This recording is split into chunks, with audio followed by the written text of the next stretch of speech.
So do you have specific items that you food prep for your family or the girl the lady's family, or what are your responsibilities? Do you have responsibilities that you specifically take care of? Yeah, so this year specifically, we're doing it with the lady side of the family, and Okay. we were tasked with a number of things. But the main thing that we were responsible for was the stuffing. Some people call it dressing, some people call it stuffing. I really don't care. I just don't like eating it, period. If you asked me, I'm like, why are we even selected this? I do not like this dessert dish. I mean, this dinner dish, but this was what we were responsible for. So I'm just like, if I had a choice of the matter, I would have just chose mac and cheese, and I would Oh have yeah. prepared it way better. Because that's one of my favorite dishes to prepare for Thanksgiving, along with meatloaf. I know it's really traditional to have turkey for Thanksgiving, but sometimes turkey is not feasible, or you just don't feel like having it. Just be cliche. So I'll prepare meatloaf in that regard. But you But know what? We do a lot of non-traditional stuff too, Justin, but meatloaf, this is the first time I'm hearing meatloaf. And you talk about yeah, something that's interchangeable with turkey, though, and completely different, but yeah, goes really good with the mashed potatoes, the gravy, hmm all the other sides go really well with meatloaf. You might be on to something hmm there. yeah. Look, I've done it for the previous 4 to 5 years in Thanksgiving's dinners past that I prepped it up, and it was because, man, I got sick and tired of waiting so long for the turkey to be done, and I didn't have the kind of patience to either prep it and slow roast it the night before. So it was one of those things where it's like, you know what? If somebody else wanted to bring the turkey, oh, by all means, go for it. But this Mm, is what I'm going to bring, and this is another dish that we can add to the concourses of dishes, just to be able to provide some more options. So yeah, I would I have get loved to down. have done that this year as well. See, here's the stuffing dressing thing. It can be a little boring to me, right? Yeah. The major uh components taste wise for it, right, are chicken stock and maybe some sage or herbs that you like, hmm and salt, basically. Um, so I always do like a traditional, and then I do a non-traditional, and I've been doing it for years. So it started. I kind of grew up that way. My dad's side of the family, my grandmother always did traditional, and then did oyster dressing. So she Right. did Oh, that sounds oysters in good. it, whatever. So I started getting a little bit creative with it. So I started doing like Cajun dressing with crawfish and andouille sausage and Cajun seasonings in it. And then I started doing Italian sausage in one. I just started changing it up every year, right? hmm So now I'm the stuffing guy. So with our we get together with a group of friends we have the past several years. I do stuffing for it all the time. So I'm in the same boat with you. This year's stuffing, I'm actually Italian beans and greens. hmm I'm making beans and greens, and that's what I'm using to incorporate into the wetness for the stuffing. So I'm doing Yeah. Italian beans and greens with sweet Italian sausage, little red pepper flake, garlic, and I'm folding that into the stuffing, and that's Oh going to yeah. be a non-traditional stuffing. Yeah. The moisture of Yeah, the dressing is the one that carries it. Now, I've never been a fan of it because I was like, ah, this a little texture thing for me, but I understand that when you prepare stuffing and or dressing, again, whatever you want to call it, it is absolutely crucial that the moisture of the dish sells it for you, because that's where all the flavor is. That's what separates it. Otherwise, it's just going to sound and feel like the same exact thing. So, but yeah, nah. Look, I'm looking forward to preparing it. Yeah, so we're going to bring it, even though it's not my favorite dish. I wouldn't put it in my top five, but I do think that for Thanksgiving meals, you got to have it in your lineup. yeah, for sure. I agree with you. Um, but it's fun. It's fun doing the non-traditional stuff. I dig it. All right. Hey, listen, we've been doing a lot. Give me stuffing out of a box. I hear you, man. Tim, can't do it. Won't do it. But no, it's good. I got some prep in too. I got some more stuff to do. Like I said, non traditional. I'm actually making a Greek chilled octopus salad. Didn't make it up. I'm actually making that. So should be cool. But let's get into some football.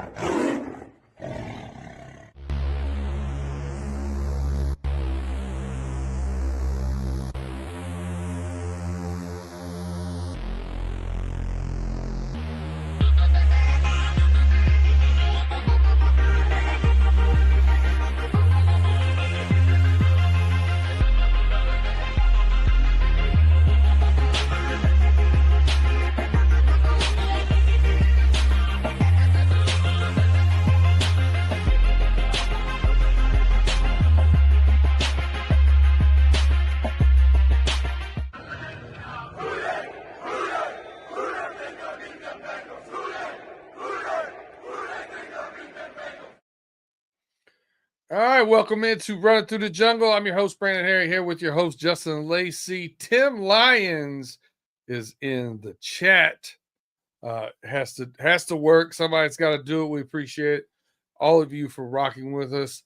Give us those thumbs up, those likes, those subscribes. I'm not sure if the country boy is still around. We don't typically do fantasy start advice. But if you have a specific question, shoot it in the comments. We'll answer it. I'll give you my feedback. I'm in 4 leagues right now, and I'm no worse than 3rd in any of them. So I like to think I know what I'm doing there. We do a pay dirt preseason one. We do it with the homies and know-it-alls too. So we dabble. We dabble a little bit. Yeah, we do. And quite frankly, you know what? Even though I will defer to your expertise since you're the one that's doing fantasy football this year, me, I've kind of bowed out and then just kind of like, you know what? I ain't trying to deal with the pressure of starting and sitting guys, going, having multiple leagues. And I did that the last few years, but this year I decided to take a chill pill and relax and just enjoy the game of football. There's too many injuries that's been going around, obviously. So I am sure that Country Boy is in the chat. Hopefully if he's still around or come back or whatever, throw the question specifically. I know that you're frustrated dealing with all kinds of injuries from this season. But yeah, talking fantasy football is, I know that there are dedicated podcast channels that are really exclusive for that. You got the Yep. expert shows and whatnot, but we here just to talking fun. So yeah, definitely throw some questions in the chat if you have it. All right. Well, here we are once again, Thursday night in Baltimore.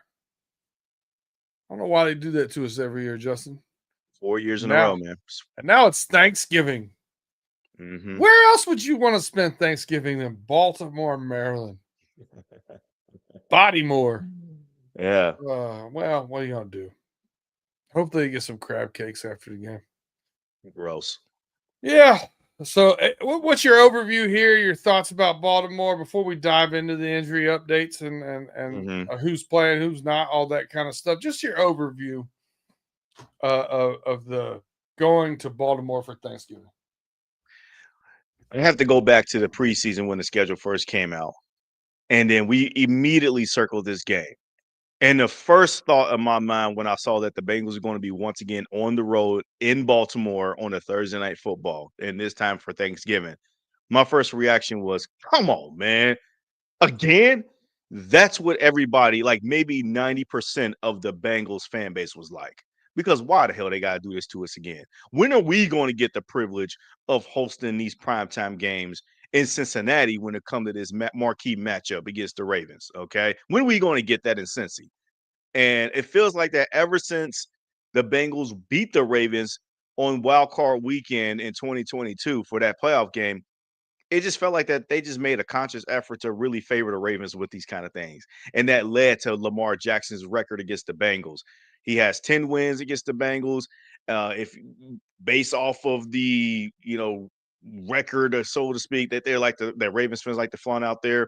Lamar is 10-1 versus the Bengals. But there's a lot of fool's gold to that record because he did avoid some of the better Bengals teams because of his injury, so to speak. My overview of this game is that usually for Thursday night footballs, my general rule of thumb is the road team is not in a favoring spot at this one here. And we obviously going to talk about it. We're going to deep dive into the opportunities and the concerns of this game here. But my first reaction is, first and foremost, I'm just glad that Joe Burrow is back. As much as I appreciated what Joe Flacco has done getting us to this point, I just couldn't watch another one of those games where he's playing hurt and it's looking bad. The last 2 weeks of the football games, Joe Flacco hasn't been himself. And you need a fresh body there. And why not Joe Burrow? This is not a lost season by any means when you got a guy like Joe Burrow, even though the playoff odds and all that stuff is going to be pretty highly stacked against us. The Baltimore Ravens, they're coming in. They now have the division lead on the AFC North. They just basically just overtook the Steelers, who dropped another game last week. So the Ravens are now running this hot streak of how many games they won? 5 straight. Mm-hmm. Yeah, so they won 4 or 5 in a 5, row, yeah. and they're 6-5 now, and they're pretty feeling pretty good, flying high. It's one of those miraculous turnarounds so far that people are going to point at as like, oh, they started off 1-5. Well, okay, there's still a lot to be said of how the AFC North is going to shake out, but they're in the driver's seat now. They're playing good football. Their defense has finally rounded itself into form a little bit. I still got my reservations and questions about them, but I think that this is one of those sides to where it's like, you kind of don't like the Bengals in this spot here on the road in a primetime atmosphere such as Baltimore. But at the end of the day, we should still be in for a pretty neat show. Yeah, I mean, it's always good to showcase prime time. Thursday night, is great. Thanksgiving is great. It should be a time to showcase. All that said, the season hasn't gone the way we wanted it to. Nah, And absolutely not. and I agree with you. I don't understand why it's got to be the Baltimore Ravens again. For crying out loud. Like, what are we doing? Like, this is Yeah. crazy. So we need to not play them on Thursday nights anymore. Try something different, NFL. Hmm. It's weird. I mean, maybe it's doing enough numbers or, getting enough eyes that they want to keep doing it, but it's crazy. Injury updates, though. We got a couple major ones, man. Which one you want to talk Hmm. about first? Good news or bad news? Let's go with the bad news. Let's rip the Band-Aid off. Bad news. T. Higgins still concussion protocol, not going to play. That injury looked pretty bad, man. I'm not gonna lie. I Hmm. didn't like the Yeah. way it looked. Um, Yeah, it was frustrating, man, and you can even see it the moment that his head hit the turf and bounced up a little bit. It was like, that's not a good one. I knew that if somebody suffers an injury, like we already know how concussions are. The minute that you suffer one during a game, you might as well just write them off the next game, and they're not going to play. And they're going to go through protocols. And even then, the following game against the Bills, that's not a guarantee neither if you don't pass the concussion protocol test. Now, I hope and pray that T. Higgins will be fine by then, but we got to get through Thursday first to be able to see where he stands and lands. yeah, and it seems like the worst of these concussions now with everything has been the bouncing off of the turf, right? Mm-hmm. Um, Mm-hmm. bouncing off the turf, one, bouncing off of natural grass, two. I mean, that happens too as well. Um, but yeah, the head bouncing seems to be more so than getting hit by your opponent in most times. Right. Right. Yeah. I do. I think that the Bengals are going to be concerned with the injury bug in this game because obviously they need all hands on deck for matchups like this. But I also think it's important to make sure you take care of your players' health. We appreciate everything that T. Higgins has done so far. We got to be able to carry the load on offense without him in place. He's still a very impactful player. He definitely creates matchup nightmares for the Ravens secondary and basically anybody in the AFC North for that matter.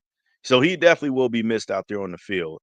But I'd rather him get healthy because I care about the overall totality of his career. It's unfortunate he's kind of stayed healthy over to this point. In years past, we've talked about him and the soft tissue injuries and whatnot, but that's not has been the case for him this year. He's been healthy. He's been out there. He's fought Hmm. through some tough hits, and it's just unfortunate, man. With this one, it's one of those kind of crazy things kind of happen kind of thing. Concussions are well known across the league, and you can't take them lightly here. Yeah, I mean he's been playing more than Trey, right? We can give him that. Absolutely right. So he at least has gotten away from the soft tissue injuries that were my biggest concern. Um, Mhm. so yeah, hopefully we get him recovered after this game. Short week too. I think we all knew that wasn't going to work out in our favor. Once again, Trey is out. I don't know if we may have seen his last game in a Bengals uniform. Who knows? Um, but we do get some good news. Mm-hmm. We get Joe Burr back. Yeah. Yeah. Excited. It's always good to see him play. KP from KC here says if you look at it, guys, Burrow and Lamar are the only Heisman winners in the same division. Burrow is good enough to be an MVP candidate yearly versus Lamar. The league is selling Facts. that. Facts, It's a facts, and good all point. facts. That's a good point. He said we haven't seen that occur since Peyton and Tom were in the same division. Peyton and Tom And were in the even same then, conference. They weren't in the same division, right? no, but to KP's point, Well, before they the played a realignment, lot. they were in the Were same they? division up until 2000, and then when the league broke up in 2002 and they brought in the Houston Texans, Okay. they were no longer the AFC East. They were the AFC. They were like because there was With that the South. conglomerate factor. There were more teams. Now they broke up to the four quadrants there. Yeah. So yeah, that was the earliest that you have seen. But that was also during a time where Tom Brady was not Tom Brady as what we've known him to be at that point, the Hall of Famer, three-time Super Bowl champion. He didn't got that kind of cachet to his name. Peyton Manning, on the other hand, already came in with a lot of expectations because he was number one overall pick in '98. So still kind of the similar things, but I definitely agree. Burrow and Lamar, they are well established in their careers and where they are in their elite status and when it comes to the league, and for them to both reside in the AFC North, yeah, we're not really seeing that. The closest that you can see across the league, and especially in the same the conference here, is maybe the AFC West. You got Patrick Mahomes, and then now you got Justin Herbert, but I don't put Justin Herbert in the same upper echelon as Burrow, Lamar, Allen, and Mahomes. I don't, not at least not yet. He hasn't earned that yet. So he's just another good, talented guy. But yes, Burrow, Lamar really hands down are two of the top dogs, top four at their position. That's happen to be in the same comments. Yeah, it's going to yield some ticket sales. Yeah, for sure. It was a good point. Double A here says looks like maybe another Mitch Tinsley opportunity in the absence of T. Higgins. Couldn't agree with you more. Mm-hmm. Think he should get more and more opportunities. Surprised he didn't get them earlier when Yoshi had some drops. Yeah, for I sure. know Zach Taylor seems to have this. You got to have confidence in the guys, and we're playing great. We're doing well. It's just one or two breaks, and it's sickening. And okay, well, maybe some other people might give you different breaks. You know what Mm-hmm. I mean? Mm-hmm.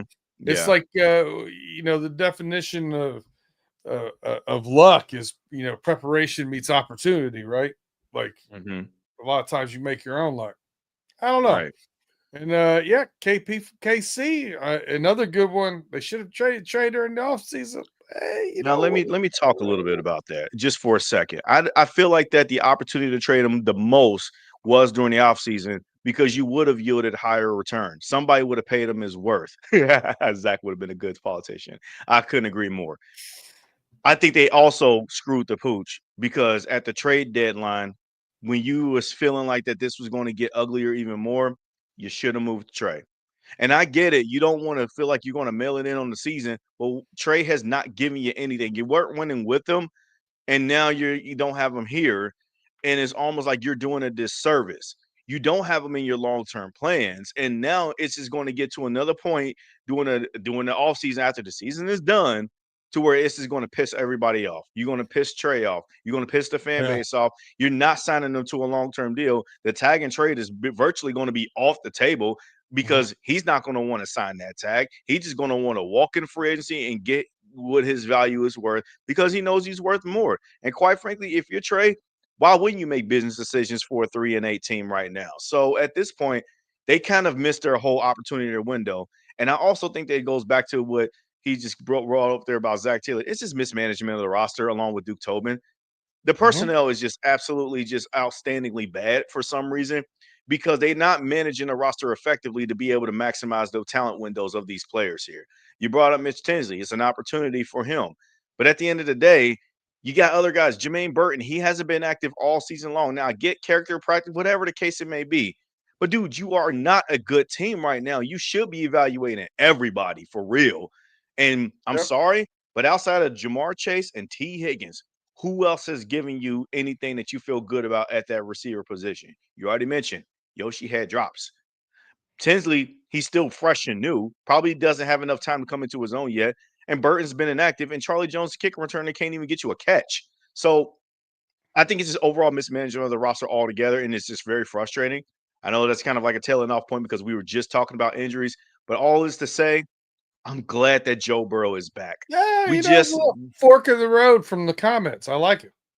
yeah, I like it. I'm okay with it. And listen, there's a lot to unpack there. The unofficial word, behind the scenes were that if they would have got offered a second round draft choice for Trey, they would have traded him at the deadline.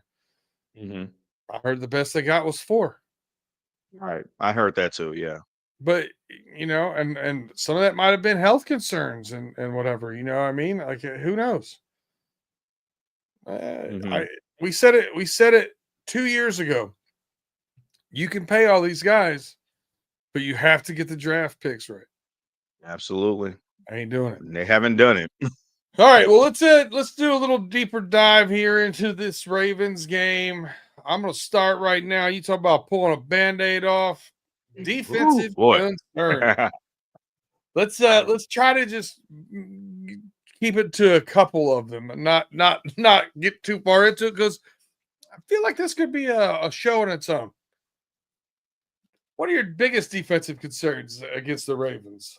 Yeah, definitely. I mean, I'm going to extract from the laundry list of concerns that we have on a week to week basis. The concern is the run defense and the pressure, the D line. Now, I think it is fair to even give kudos that what they did against the New England Patriots last week was a respectable performance. Was it a great performance? Nah, but you did something. You did something that was like, okay, the Patriots were one of the hottest teams in football coming into town, and you basically gave them a living hell to the point that makes you think like, okay, if Joe Burrow would have played in that game, you would have won. If Jamar Chase would have played in that game, you would have won. If Trey Hendrickson would have played in that game, you probably would have won. You know, I'm not saying that as all three of those guys on the field. I'm saying like sub either one of those guys in. Joe Burrow for Joe Flacco, you win, no Jamar Chase. Keep Joe Flacco sub Jamar Chase in, and I mean, you could have won that game because there was no explosiveness. Add that extra pass rush juice to be able to get Drake May on the ground because all the other guys couldn't finish. You probably will win that game. The Baltimore game, obviously with defense, I'm just going to stick to my number one concern, and that's the defensive line as a whole. I don't know what they're going to do as far as to neutralize the run game on the ground. I also don't know, and we've already seen it 2 years in a row and last year, more specifically on those previous two matchups, that they cannot pressure Lamar Jackson well. And that's even when Trey Hendrickson was there. And Sam Hubbard was washed up and he's retired now. But the young guys that you're thrusting out there in the lineup is just not getting after it. Yes, I like what I've seen a little bit out of Miles Murphy these last couple of weeks, but I don't buy it. He's going to be consistent for this game. I think that Todd Monken is creative enough with Lamar Jackson and Derrick Henry in the running attack, and you can't forget about Keaton Mitchell, that they're going to be pretty damn solid. And I'm not going to steal your thunder because there's obvious weaknesses in the passing game too, but Wait, I'll let what? you carry that one. Where? No. Get out of here. All right. So there are weaknesses in the passing game, but let me tell you the reason why it doesn't scare me. Rashad Okay. Bateman, Zay He's been a Flowers. killer. I don't think those guys, I think they match up well against our teams. Mhm. Our guys, either tacticians or point of catch physical wide receivers are where they have some mismatches in my thought process so far. So I don't see deep burners there. Zay Flowers, he's not a deep threat. Bateman is ish, but I'm not really impressed with him. Where I think the problem is, and it's going to be both pass game and run game, are with our young linebacking core. Mhm. Uh, they love to throw the tight ends.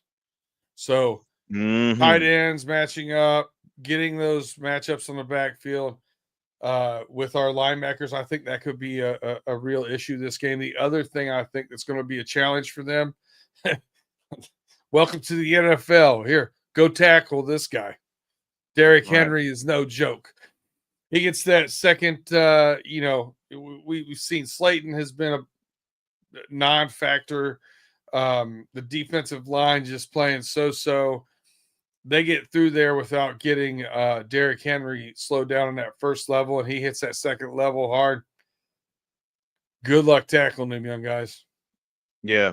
And with that being a game to where we're probably going to see a little bit of inclement weather in Baltimore tomorrow night, they're going to worry about getting the ground game established. This is the perfect setup for Baltimore's passing and rushing attack how they want.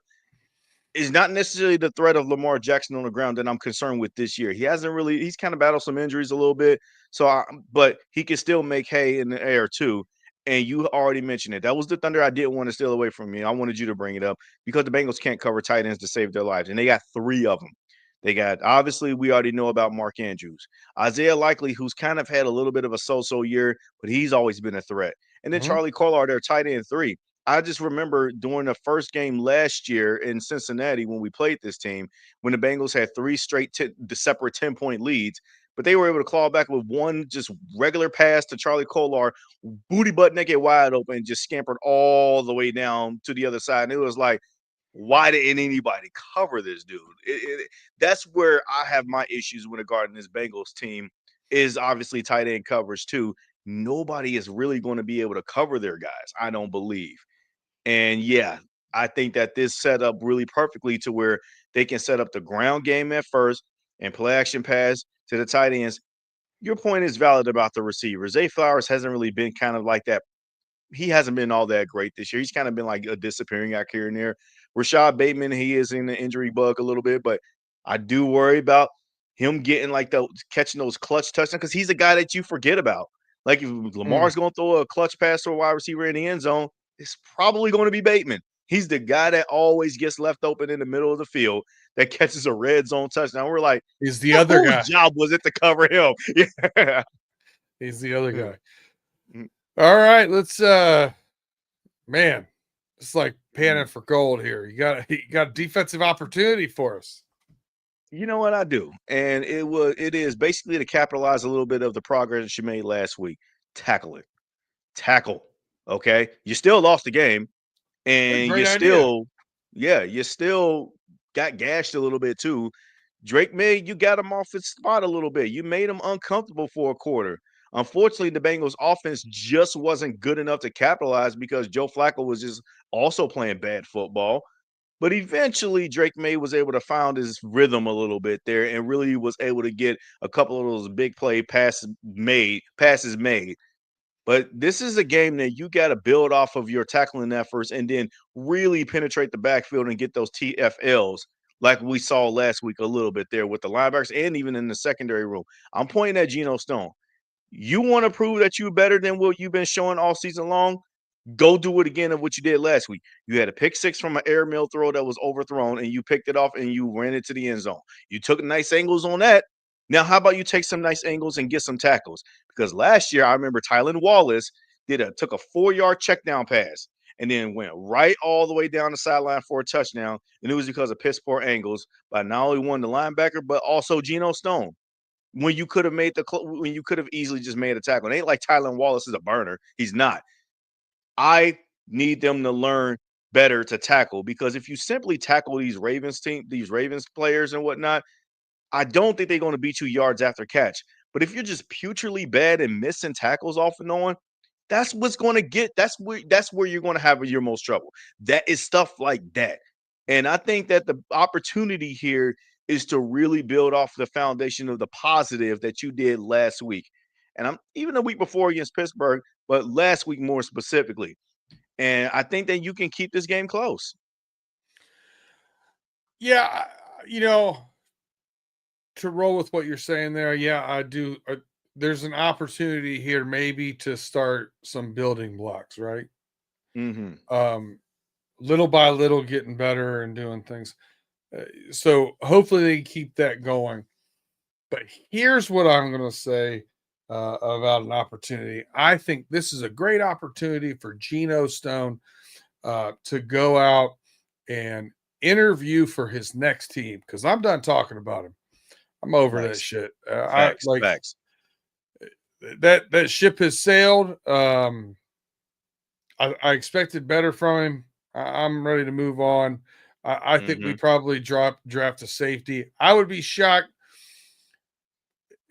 if we don't take a safety in the first or second round. No, I will be too. And the sad part is, again, we brought up the offseason talk last time. You had a chance to get Xavier Watts in the We didn't draft. bring up the offseason talk because it's about all we got to look forward to at this point in time. Yeah, Now, pretty listen, much. maybe Yeah. Joe Burrow will come out and be vintage Joe Burrow and change our tune about that, but to be continued. Right. Right. So we got to have some concerns on offense, right? Hmm. Um, what do you think? What's your major concern here on offense against this Ravens team? Yeah. Look, who's going to step up to be wide receiver two, opposite among Jamar? Because I don't think it's going to be Yoshi. I also just have a slight gut in my feeling that Mitchell Tinsley's going to get strapped up too if you put him out there and force him to catch more targets. I like Tinsley as what he's coming to his own as a red zone threat essentially because that's how he got his 2 touchdowns this year is fade routes in the corner right and left end zones. And that's kind of that's how he sort of made his mark. But I don't know if he's a guy that's a route technician to be able to get separation. He's not that. You know who probably could be that is Jermaine Burton, but unfortunately, the injury in the news report was already out that he's not even going to play. It's just one of those things where, dude, I don't know what the hell you got planned for him. You drafted him in the 3rd round, but that is honestly my concern. Sure, you can talk about like, well, Mike Gesicki, he's the alleged wide receiver 3, so you can just put him up to 2. Okay, but like they don't always use their tight ends quite often. And at the end of the day, Mike Gesicki is still a tight end. We're talking about can you trust in him to be able to get separation about against quarterback number 2? We already know that they're going to go across the field staring at Nate Wiggins. You got Kyle Hamilton that can also cover you too, even though I know he's dealing with a foot injury as well too. Malachi Starks is a guy that is kind of starting to become a guy for them. He's shown his chops a little bit in this Ravens defense. He's sort of developing a little nicely too at that. And they traded away Jair Alexander to the Eagles because he really hasn't done much for them. But they got Marlon Humphrey too. So Nate Wiggins and Marlon Humphrey are the 2 corners. I don't worry about the production level of Marlon Humphrey in this late in his career, and even then, Jamar is going to cut you up anyway. And I don't worry about Jamar Chase on any of the corner ones or CB2s. And they also got Cheeto, who's actually been pretty good productively in their system. What I'm just concerned with on offense for the Bengals receiving wise is that who's going to step up to take the pressure off Jamar in the receiving game? Because I don't buy into very much. If T Higgins was out there, okay, yeah, I know who I can throw to as an outlet 3rd receiving option. Probably Chase Brown, but I need to establish a running game, and I don't want to overexhaust Chase Brown either. Yeah, good points. I'm going to say this. My biggest concern: protect your most valuable asset. Period. Point blank. Coming back from injury, don't let Joe Burrow go out there and have to run for his life. That's it. Protect him. That has to do with the offensive line, the protections. It has to do with the play calling and protection. It has to do with running the ball and protecting. We need to do all of those things. This needs to be a Mm-hmm. concerted effort to protect the most valuable asset in the franchise, and that's Joe Burrow. Period. Right. Point blank. That's mine. So here's the fun part: offensive opportunities. What do you see as opportunities against this Ravens defense, who Now I'm has going been to take playing better of late? I will say that. for sure they have been. But I still also have my concerns about that Ravens defense too, overall as a unit. They just kind of went against some bad teams. And I'm not saying the Bengals are a good team right now either. But I'm going to take your concerns and I'm going to flip it to the opportunity side. because I do believe that the Bengals offensive line has been a little bit better than what people have been giving them credit for. They have been buried under the mud because of how bad the defense has been, that you forgot that this team has been blocking for Joe Flacco pretty well. And in that for last week, Joe Flacco stupidly ran into a sack when he should have just thrown the ball away. And that forced them out of field goal range when you were already in the opponent's territory. It took basically points off the board. And against the Steelers, their pass rush is better than the Ravens. And you held up pretty well too against them. And so my thought process is this offensive line is pretty good. Is it great? Is it Pro Bowls across the board? No. But I do like what I've been seeing production wise from the whole unit as a whole. I'm not going to single out individuals because we can just go on another whole long episode of rant about that. So that tells me that the opportunity is take the lessons learned from the peaks of what you've seen when Joe Flacco was coming and playing the game.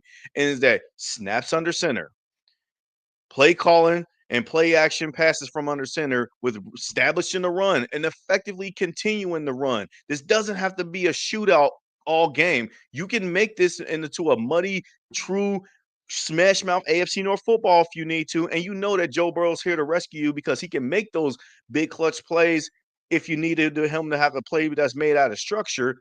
But you got to be able to build off of this.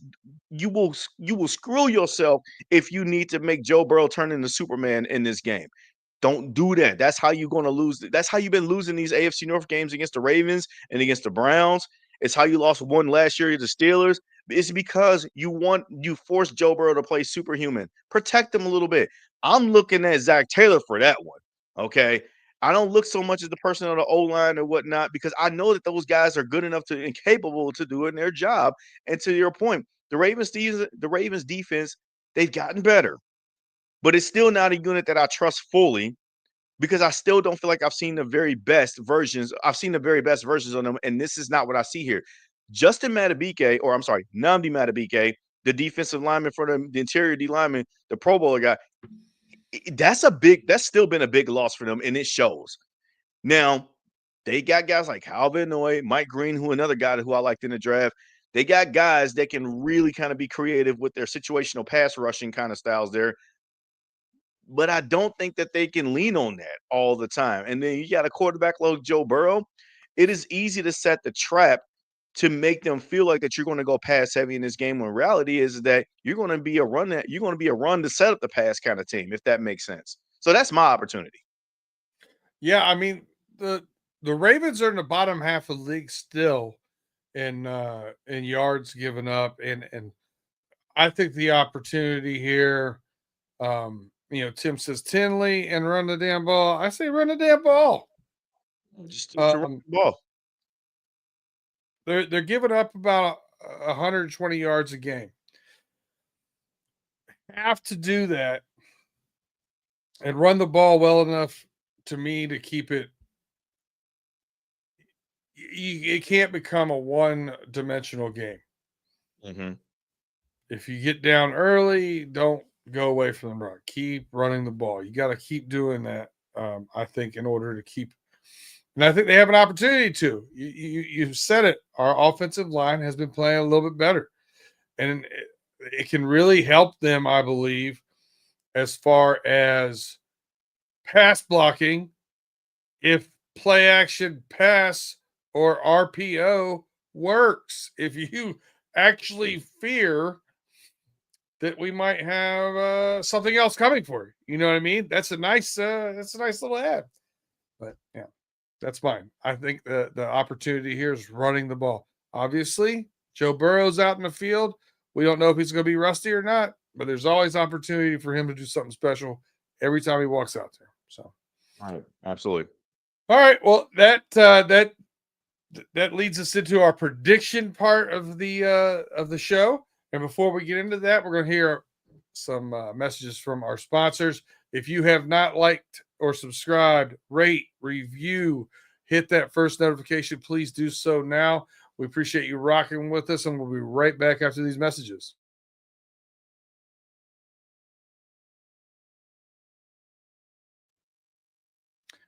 Well, welcome back here to Running Through the Jungle. Brandon Herriott here with Justin Lacey talking Cincinnati Bengals football, previewing our matchup Thanksgiving night against the Baltimore Ravens in Baltimore. Shucker. Let's get into some game ball predictions, man. I'm gonna give the fun one first here. Offensive game ball prediction. Justin, I'll let you do the honors. Who do you have for the offensive game ball? Man, the king is returned, man. Let me go, Joe Burrow. It will be look, if the Bengals win this game, it will literally be because of him in the presence that he bestows upon this team. Whether if it's just you're going to run heavy to then set a pass later in the game or whatever the case it may be. It's because the team will band around understanding that this is the guy and the token chip of if we ever want to get to the heightened level of success that we want to get to. So, and I think that's going to show itself out on Thursday night, and Joe Burrow's going to have plenty to do with that. So that's why I'm giving him my prediction for the game ball. Welcome back, Joe. All right, Tim, you're in the chat still. Send in your offensive game ball prediction, man. I want to hear. Joe Burrow is always a good one. I don't know, man. I'm going to go with Chase Brown. I think this is a run the ball game. And I feel like Chase Brown's kind of an every other good week right now. So that's where I'm going. He had an off week last week, I think. Not quite where I wanted it to be, but I think, yeah, that's where I'm going. Tim took Chase Brown as well. Last week, Tim took Mitchell Tinsley, and I would say out of the three that we picked, he probably had the best one. So, kudos to him. I had I did not have him. Brown had 100 yards last week. No one picked him though. Yeah, I did. I picked him last week, and yeah, me and Tim when we did our reaction show, we gave him the game ball, just because we truly felt like that Chase Brown was really the anchor that carried the ship a little bit. They No, couldn't really pass the ball. You picked Joe Flacco. I picked Did I Noah pick Joe Fant. Flacco? Yeah, I picked Joe Flacco? I got game notes here, man. Oh, well, damn. I didn't know I was wrong like that. So I'm Yeah. so sorry if you heard the reaction show listeners that when me and Tim did the reaction show, I said that I predicted Chase Brown. I was wrong. I should have checked the transcripts. I did not know that I didn't pick Chase Brown. But yeah, he ended up getting our game ball last week because he was really the anchor that carried the offense for real. Even though he didn't get in the end zone, they just really couldn't throw the ball. I gotta be honest with you. I think Tim probably had the closest to getting the defensive game ball too, because he had Knight. He definitely did. Had the well, who was the defense? Yeah, we ended up giving it to Junior. We ended up giving it to Geno Stone, pick six, but also he had the tackle for loss that really stonewalled the goal line stand. We gave him that credit, and then I also threw a little shot at him afterwards because I couldn't help myself because he still stinks. But anyways, so we did give him that. I do think he deserves a shot, but I do think out of the people that we picked, I think Knight probably had the best game. All right, Tim's taking Dax Hill. I hope he's right. I hope he has a bounce back because he didn't play that great last week. He was getting cooked last week. They kept picking on this dude. So I hope he has a bounce back game too. I ain't picking him, and I want him to prove me wrong. Who are you picking? For defensive game ball, man, it's tough. You know what? I think Myles Murphy gets a sack in this game and gets a tackle for loss in this game. I think that he can be a piece that you can start to count on a little bit. And I'm saying that very hesitantly because I haven't been able to count on him since we drafted him. But he's kind of showed something these last couple of weeks. And I think he shows that he's going to continue to get better. I'm just going to leave it at that. You know who else has been playing pretty good on that defensive line the past 3 weeks is Joseph Fasai. He's been playing better. You look at his pass rush has been getting better as the time has gone on. That said, I don't think he's going to be with the team next year. Myles Murphy again starting to come around a little bit, but we knew he was a project coming out of college. if we were at the luxury right now of being able to develop people and not needing to play right away, he would be a Mhm. great piece. Guess what? Mhm. We weren't in that situation when we drafted him. Just like Shamar Yeah. Stewart. I don't Yeah. understand. I Yeah. just don't understand. The Miles Murphy, I can kind of somewhat understand the vision because Trey Hendrickson was off of the 2022 season when you and then you drafted Miles Murphy in that draft. Joseph Osai also was supposed to be developing and coming to his own. Like he had a great 2022 campaign, Joseph Osai did. And so what they were thinking is that if they come kind of projecting forward is that you still want to be able to develop that pass rushing train, get a guy like Miles Murphy that you can really play right behind Trey Hendrickson, put him in the snap duties, and they were concerned with his age, then he would eventually overtake and become that, rush in, DN, rush side in number, whatever it is. And it was going to be Miles Murphy and Joseph Osai that was going to be your futures, but neither of them has developed that way. But the Shamar Stewart one, I will never freaking understand that why you picked that bad of a project because you were just impressed with his overall physical appearance. That means nothing to me. When there were way better and four more fantastic solution options. Again, we can go on and this rant about the Bengals Yep. front office and the draft failures all we want at a later time. Booty. All right, let's do score predictions. Uh, give it to me, Justin. The Bengals Okay. go into Baltimore on Thanksgiving night and do what? Lay another egg, unfortunately, and go 3-9 on the year. Because it's not about trying to make the playoffs this year. Okay. This is simply about appreciating what you have with your quarterback in Joe Burrow. It's tough to win a game on the road in this type of atmosphere. When you go into prime time in Baltimore, it's like a death. I keep saying this like a broken record. It is literally like a death sentence when you're playing against the Ravens in prime time in their house. That crowd gets a level of animated that you just don't really see normally across the teams. I was really impressed that the Detroit Lions were able to pull that off when they went into Baltimore on Monday night earlier this year and beat them. And that was with Lamar Jackson fully healthy and all that stuff. So, with that being said, man, I just don't know if this Bengals team is good enough to be able to do it. I am appreciative that we get to watch Joe Burrow again, but I do think that the Bengals are going to lose this game. This is a 7-point spread from what I saw.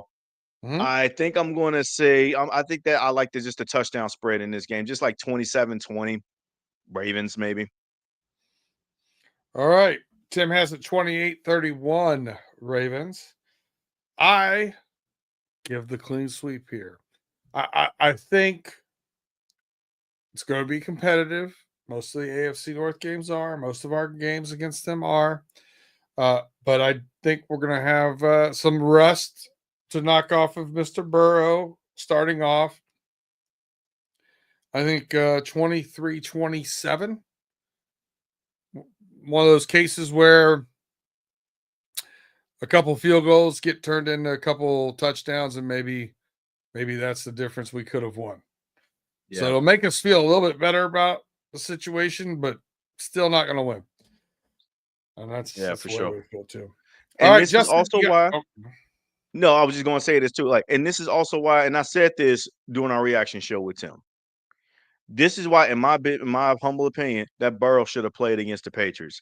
This was not about trying to look forward to winning against the Patriots. You know, you want to win that game. You should have won that game. Honestly, you could have won that game. I say should have. You could have won that game if Joe Burrow played.